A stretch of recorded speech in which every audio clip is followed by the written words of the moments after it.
இன்றைக்கி நம்ம செய்ய போகிறது கோலா உருண்டை குழம்பு. முதல்ல கோலா உருண்டை செய்கிறதுக்கு தேவையான பொருட்களை பார்த்துடலாம். 1/4 கிலோ மட்டன், 1 மூடி தேங்காய், சின்ன வெங்காயம் 4, பொட்டுக்கடலை 2 ஸ்பூனு, 4 பல்லு பூண்டு, சோம்பு 1/2 ஸ்பூனு, உப்பு தேவையான அளவு, மிளகாய்த்தூள் 1/2 ஸ்பூனு. இது இந்த மாதிரி நல்லா பிசைஞ்சிக்கணும். அதுக்கு பிறகு 1 ஸ்பூன் மஞ்சள் தூள் போடலாம்.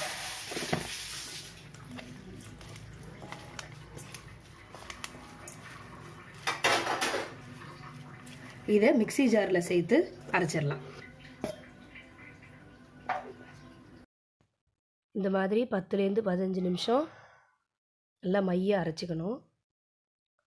ரொம்ப கொரன்னு அரைக்க தேவையில்லை, உருட்டுற பதத்தில் அரைச்சா போதும். கோலா உருண்டையை இந்த அளவுக்கு உருட்டி வைக்கிறது போதுமானது. இதை விட பெருசாக உருட்டினீங்க அப்படின்னாக்கா வேகாது. இந்த அளவு உருண்டைங்கிறது போதுமானது.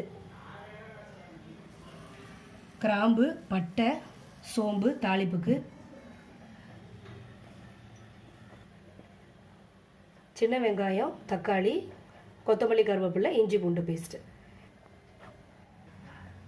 1/2 மூடிக்கு கொஞ்சம் கூடவே போட்டு தண்ணி ஊற்றி அரைச்சி வச்சுக்கலாம்.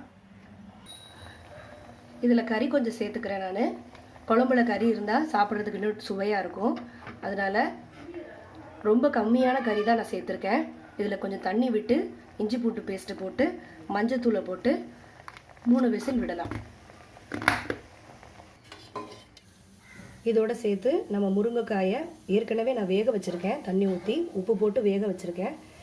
அதை குழம்புல சேர்த்தா இன்னும் சுவையாக இருக்கும். பிறகு 4 கரண்டி எண்ணெய் ஊற்றிக்கலாம்.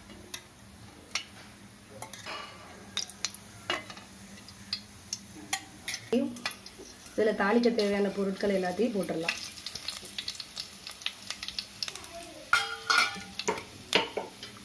சின்ன வெங்காயத்தை போட்டுடலாம். வெங்காயம் நல்லா பொன்னிறமாக வதங்கினதுக்கு பிறகு இஞ்சி பூண்டு பேஸ்ட்டை சேர்த்துட்டு நல்லா வதக்கிடுங்க, பச்சை வாடை போகிற அளவுக்கு. கொத்தமல்லி, கருவேப்பிலை சேர்த்துடுறேன்.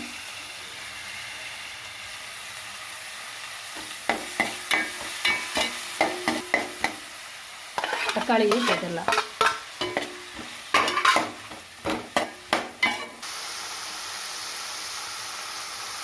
மல்லித்தூள் 4 ஸ்பூன் போட்டுறேன்.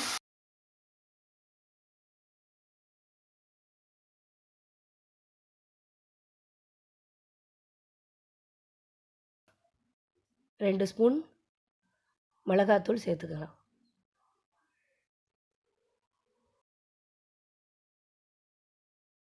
இதோட வேக வச்ச முருங்கைக்காயை சேர்த்துக்கலாம்.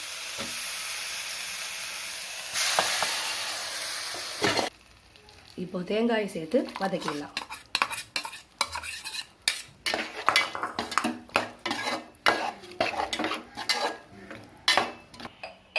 இப்போ நம்ம வேக வச்ச கறியை தண்ணியோட இதில் ஊற்றிடலாம்.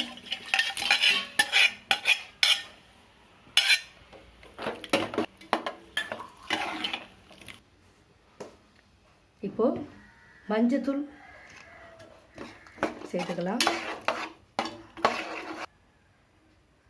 இப்போ தண்ணி தேவையான அளவு ஊற்றிக்கலாம்.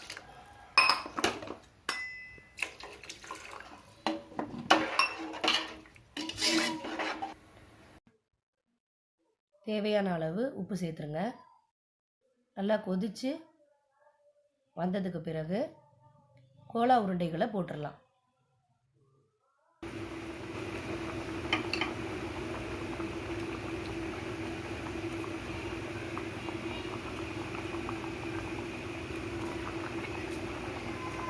போட்டதுக்கு பிறகு ரொம்ப கிண்டக்கூடாது, வேகிறதுக்கு டைம் கொடுக்கணும்.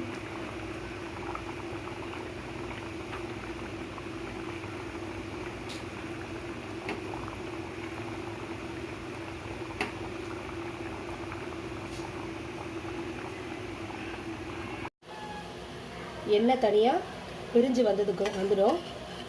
அதுதான் பதம். அதோட இறக்கிடலாம். சுவையான கோலா உருண்டை குழம்பு தயார். இந்த ரெசிபி பிடிச்சிருந்ததுன்னா வீட்டில் செஞ்சு பாருங்கள். எங்கள் சேனலை சப்ஸ்கிரைப் பண்ணுங்கள்.